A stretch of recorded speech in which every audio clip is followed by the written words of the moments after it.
Bienvenidos a Citas Podcast, un espacio donde generamos contextos.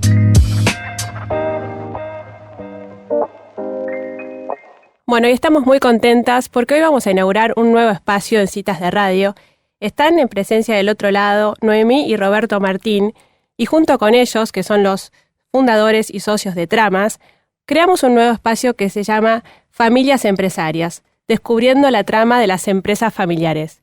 Bueno, muy bienvenidos Noemí y Roberto a Citas de Radio. ¿Cómo están? Contentos también y felices. Bueno, muy contentos de estar aquí y de estar pudiendo participar con toda la audiencia que lo sigue día a día.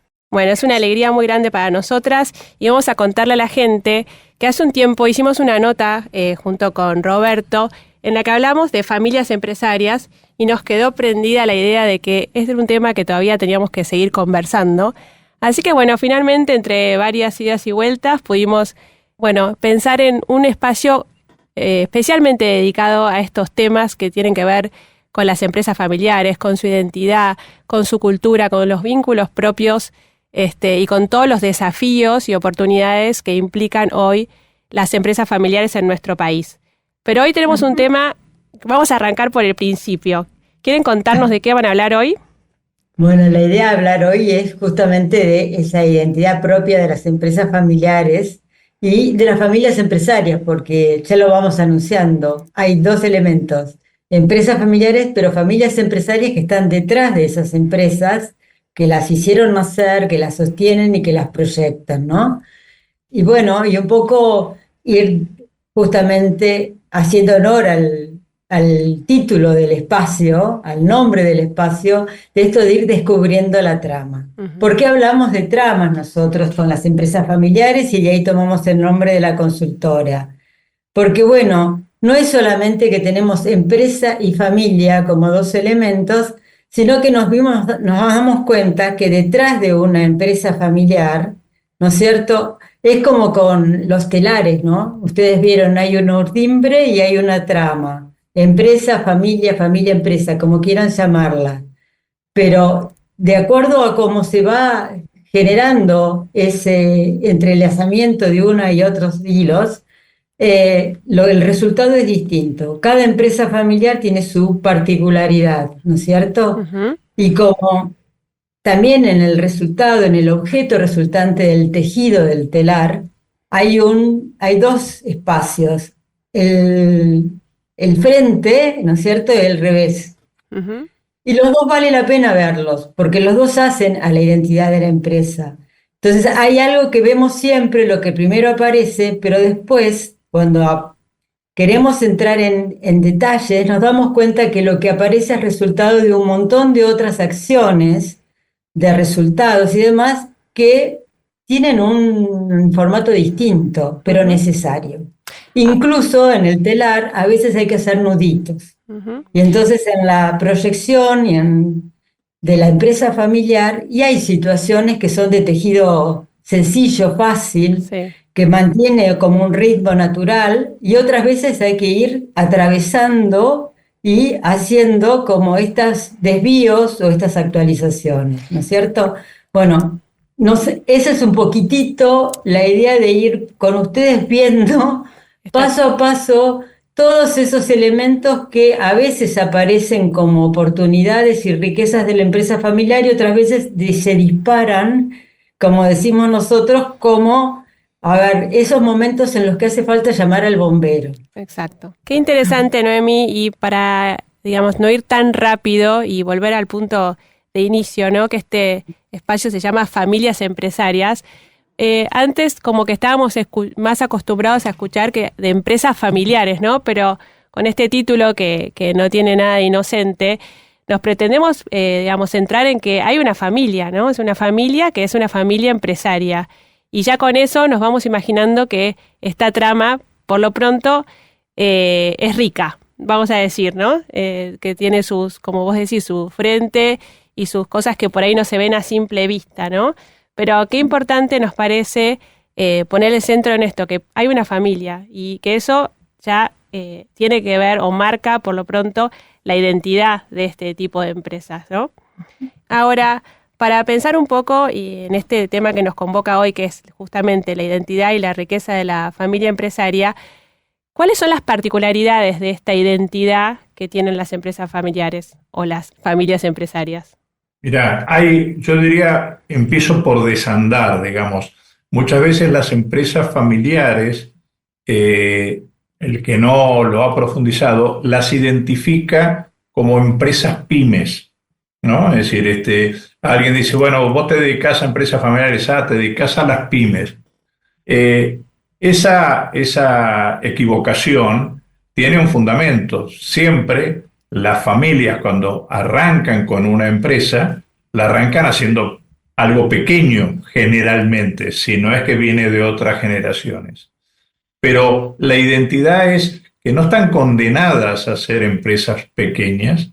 Al contrario, hay grandes ejemplos en el mundo, digamos, de grandes corporaciones que no han perdido su identidad de empresas familiares, digamos, para seguir siendo empresas familiares con un tamaño de corporación, Toyota entre ellas, para dar un nombre.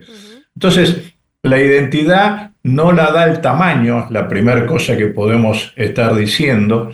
Y la otra cosa es que forman las empresas familiares un factor económico y social, repito, económico y social, que genera muchísimo valor en las sociedades donde interactúa. No solamente por producción de bienes y servicios, sino también por generación de empleo y por ser, digamos, generador de cultura. Y esto me parece que es bueno resaltarlo, digamos, que no son un espacio cualquiera. Y la tercera nota que me parece interesante marcar es que por la definición de que la empresa creada tiende a buscar una trascendencia, no son negocios de oportunidad, tienden a ser negocios de capital a largo plazo y de compromiso de los accionistas a su perdurabilidad, incluso en nuevas generaciones. Hola Roberto, hola Noemí, acá Elisa, ¿cómo están? Muy bien, Elisa. La inversión de las palabras familia empresaria y empresa familiar me hace pensar que la familia empresaria pone primero la importancia en que la familia va a subsistir, más allá de que la empresa no le vaya económicamente bien, pero es lo que de más largo plazo me nace que queda. ¿Es así? Exacto. La verdad que la valoración de la familia es lo que predomina en este tipo de organizaciones, ¿sí? Todos los clientes que a lo largo de estos casi son un poquito más de 20 años, ¿no?, en los que estamos, siempre vienen por un interés muy particular, pero prioritario, que es sostener los vínculos entre los miembros de la familia, ¿sí? Las familias que se acercan a la consulta o que buscan algún tipo de asesoramiento, lo que reclaman lo que quieren es llegar a transferir o ir trabajando juntos sosteniendo los vínculos familiares. Porque hay toda una cultura familiar muy fuerte detrás de estas familias, hay valores que comparten, hay todo un legado también que viene incluso de toda la historia, y por eso es que a veces las las empresas familiares tienen esto de tener la viabilidad de hacer reales a lo largo de generaciones. Va a depender de lo que hagan, pero por identidad están llamadas de traspasarse de uno a otros. Si hablamos con los fundadores y hablamos también con los que a lo mejor son segunda, tercera, hasta cuarta generación involucrados con la empresa. Y lo que han visto es esto, las ansias de lo que la empresa significó para el fundador se siga sosteniendo. La verdad es que es muy importante la familia, muy, muy importante. Tan es importante que quiero agregar que le da sentido a la vida del fundador, y ese sentido, por eso la fuerza que tiene de compromiso. Por eso los fundadores hay que ser muy cuidadosos de cómo van evolucionando y dónde se van ubicando cuando la empresa va creciendo y ellos también, porque casi la identidad en una primera etapa, primera generación de las empresas familiares es como un calco digamos, de la identidad del propio fundador. La empresa soy yo, nos dijo más de un fundador, digamos, cuando le decíamos que tenía que moverse o hacer alguna transformación. Recuerdo un grupo familiar que estuvimos acompañando en el lugar, en la localidad donde se encontraban. Muchas veces la gente confundía el apellido con el nombre de la empresa. Sí. Y ellos mismos, cuando se presentaban o les decían vos sos fulano, y en lugar del apellido familiar era el nombre de la empresa. Muy fuerte. Muy fuerte, muy fuerte. Hola Roberto, hola Noemí, ¿cómo están? Angie les habla. ¿Qué decís, Angie? ¿Cómo estás? Qué bueno, una voz más. Una voz más. Qué interesante este tema.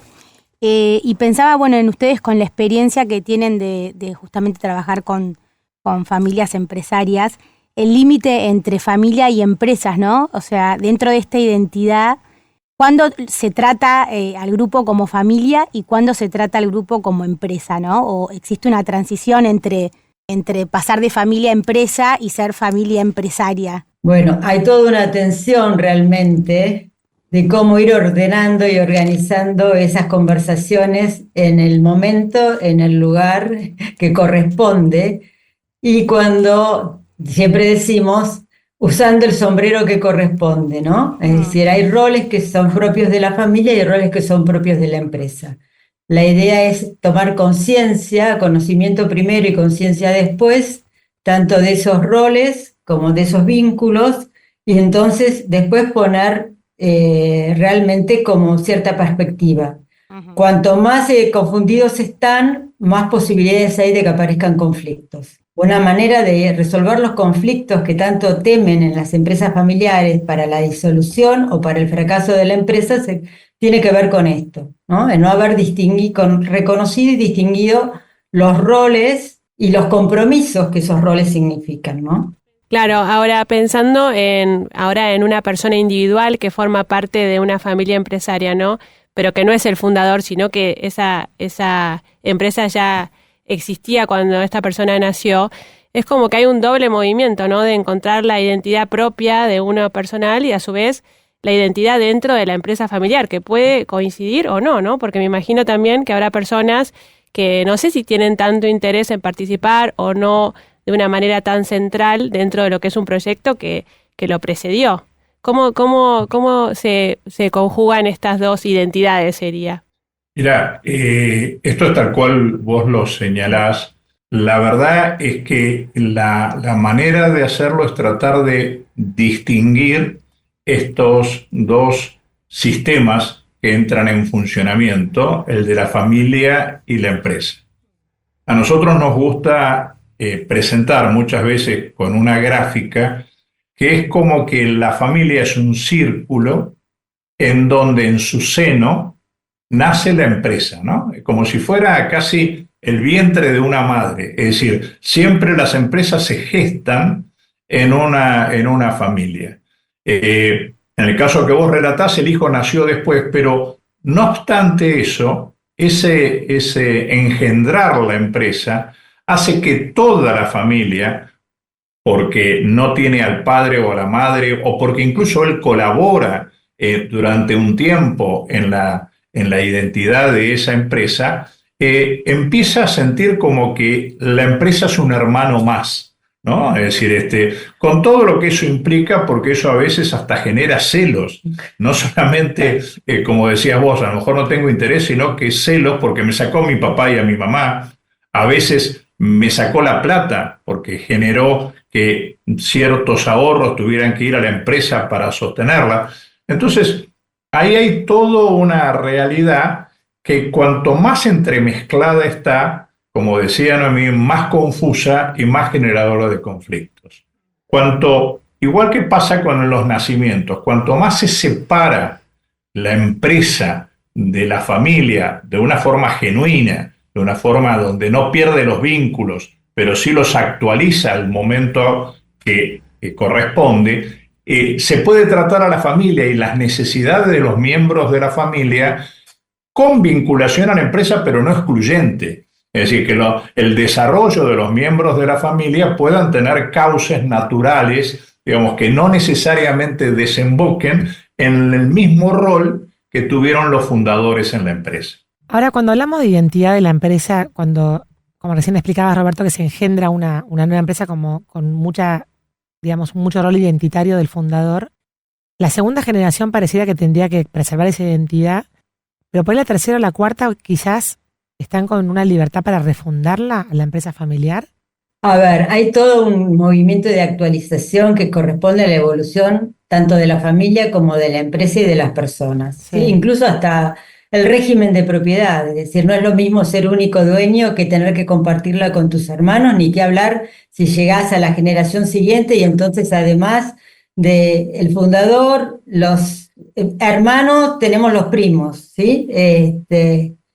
La verdad es que esto lleva a necesitar ajustar, así como se actualizan los negocios, y la empresa que hoy tenemos probablemente dentro de 15 años tenga una modalidad distinta, tenga una organización, una estructura distinta. Lo mismo ocurre a lo largo de toda la historia con todas las empresas familiares. Es decir, los estilos de liderazgo, todos los procesos, no hablemos de toda la innovación.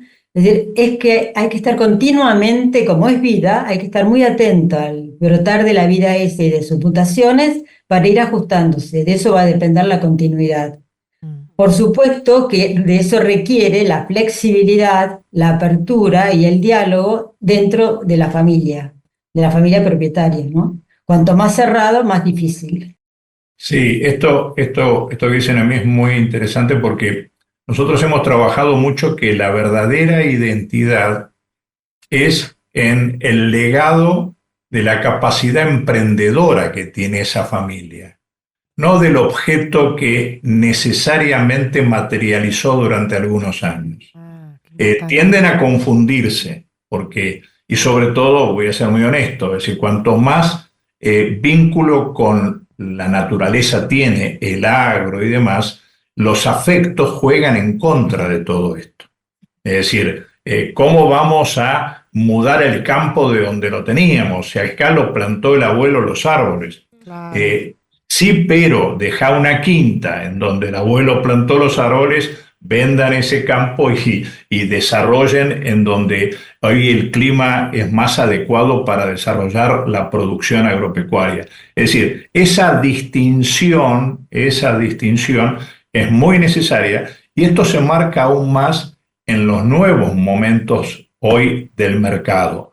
Los negocios tienden a ser mucho más efímeros, mucho más cambiantes, y si vos no te apegás de los valores y del legado, no tenés fuerza para hacer la reconducción que no pierde la identidad, pero se adecua a los modelos de negocio que son necesarios. Puede ser que, no sé, que la segunda generación no llegue a legar esta capacidad emprendedora que viene a ser como el activo más importante. En ese caso, si se reconoce a tiempo, ¿se puede contratar externos que lo hagan? Sí. A ver, lo que hay que tratar de identificar, primero, si hay aversión al riesgo de emprender, que es un paso anterior a lo que vos preguntás. ¿Por qué? Porque hay gente que no es para emprender, nada, digamos. De hecho, hay mucha más gente que trabaja en relación de dependencia que en forma independiente, para dar una nota que marca esto. Entonces, lo primero que tenés que ver es si las nuevas generaciones tienen vocación de emprender. Y segundo, lo otro complejo, si tienen vocación de ser socios entre los hermanos o primos o hijos del otro socio que te tocan. Eso es antes. Y después, con respecto a ese proyecto en particular. Entonces, lo interesante en esto es que en la medida que eso se identifica, se puede lograr la continuidad de la empresa con aquellos que tengan una vocación, ubicando en roles totalmente distintos a aquellos que no les interesa, y todo bien. Porque si eso no lo haces bien, pasa, digamos, como que si no estás en la empresa, no estás en la familia. Y esto lo hemos escuchado literalmente decir. Es tan fuerte este engendrar en la familia la empresa, que algunos conciben de que si no estás en la empresa, abandonaste la familia. Y esto es un error que causa mucho daño a la autonomía natural que las personas necesitamos. Qué interesante esto de poder tratar en este primer encuentro la identidad. Lo habíamos pensado así porque después vamos a ir desglosando los distintos temas que tienen que ver con distintos procesos o desafíos que atraviesan a las empresas familiares. Pero bueno, este primer encuentro donde pudimos distinguir que la identidad es como este valor y esta fuerza intangible que de pronto es lo que después, como recién decían ustedes, es lo que después pasa de generación en generación, ¿no? Pero que no nos pase de que no lo tengamos en cuenta, porque es un poco la piedra fundamental donde después se van a asentar todas las otras decisiones o procesos, ¿no? Qué importante esta claridad. Y muchas veces en otras columnas que nosotros tenemos sobre familia, que nos encantan, decimos que hay como unos órdenes del amor, ¿no? Y parece que acá en la empresa familiar hay otros órdenes que no hay que pasar de largo, ¿no? Y qué importante este ABC de empezar por ahí hoy. Sí, sí, sí. Y que gracias a Dios también nos gustan los columnistas que hablan de los órdenes del amor, los entendemos como necesarios, porque, a ver, en esto que nos preguntaba Elisa, es decir, lo de la familia, es decir, si no trabajás con dinámicas propias del sistema familia, lo que es necesario trabajar en la familia, en los pilares del amor, es decir, no hay sustento para construir los otros pilares, que es la construcción de un proyecto económico o patrimonial. Me preguntaba si la lealtad es suficiente para mantener una empresa de generación en generación. No es suficiente, es necesaria, pero no suficiente, ¿sí? Uh-huh. Porque la empresa y la familia requieren otras tantas habilidades, capacidades, talentos, como quieras llamarlas, ¿no? Uh-huh. Está el compromiso, está la lealtad, como quieras llamarla, pero también están las necesidades que cada uno de los elementos de esta trama, como decíamos antes, de la persona, la familia, la empresa, tienen y que hay que atenderlas, ¿sí? Entonces, muchas veces, por ejemplo, ¿le das trabajo a los familiares por ser familiares? ¿O le das trabajo a aquel que tiene las capacidades y la idoneidad para cumplir ese puesto? La continuidad de la empresa va a depender que quien esté al frente de asumir un determinado rol tenga justamente la idoneidad y la capacidad para llevarlo adelante. O se asuman los Otro costos de... se quedará, si hay una necesidad personal, se tendrá que atender en el ámbito familiar, personal, particular, y no en el de la empresa. A la empresa hay que atender las necesidades propias de la empresa, ¿sí? Con los recursos que tenemos. Pero distinguir muy bien lo que es del ámbito familiar de lo que es del ámbito de la empresa, ¿no? Ahora, es fácil cuando claramente no es idónea la persona, a pesar de ser familiar. Pero ¿qué pasa cuando estamos en el mundo de los grises? Que es en donde vivimos. Mirá, la verdad que en el mundo de los grises lo que es conveniente es ayudar a que tiendan a más claro o más oscuro. Y eso se hace, según de lo que se trate, con distintas herramientas. Una de las cosas respecto a las competencias y los roles es, si una empresa, antes de ser familiar, viene desarrollando todo lo que es una estructuración de roles, de competencias necesarias para los puestos, no se sabe quién los va a cubrir, pero que se desarrolla, es más fácil para poder contrastar o desafiar a los familiares a cubrirlas. Cuando esto muchas veces no está hecho para nadie, y la verdad que lo que vos decías, Angie, lo de la lealtad, se prioriza que confío en vos, que sos de la familia, o ciertas cosas de esas, y no distingo. Esa no distinción es generalmente gravosa, va generando dificultades, porque todo lo que no se clarifica de entrada, después pagás las consecuencias a posteriori. Esto me hace acordar a una personita muy querida que nunca le salen las recetas como supuestamente tenían que salir.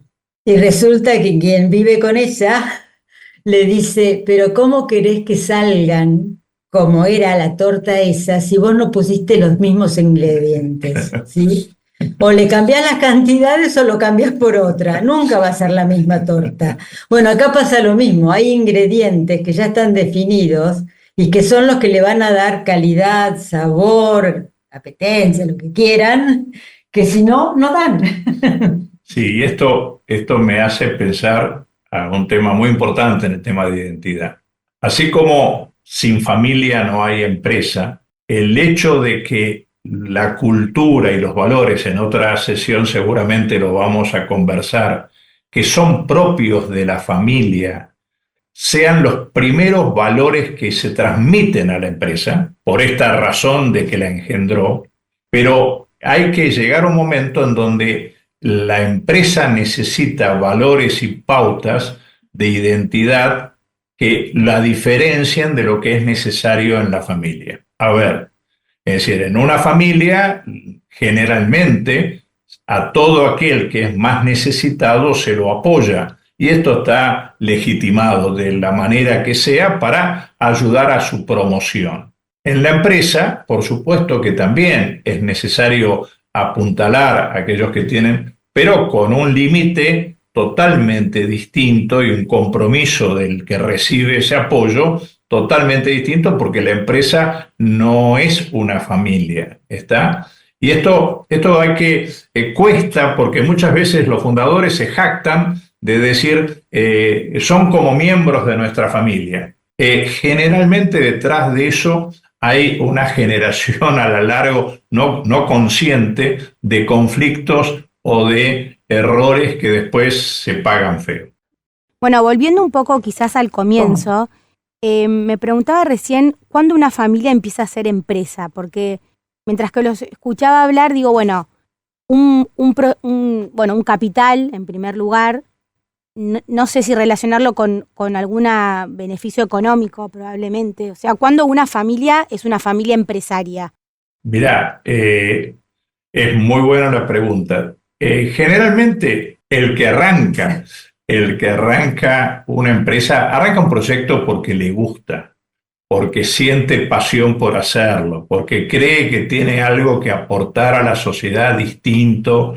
Esto es así, no está pensando que está armando una empresa. Al contrario, los fundadores, los emprendedores, les molesta haber hecho una empresa. ¿Por qué? Porque la empresa después los condiciona, les obliga a un montón de cosas que él quiere ser libre. Entonces, así se gestan las empresas, casi contrariando la voluntad original del emprendedor. ¿Cuándo se transforma en familiar esa empresa? Y generalmente, como están fundadas por familias, fundadores con su cónyuge, en general, digamos, uno ve crecer los hijos y ve crecer la empresa. Y son dos valores que te importan, la empresa y la familia.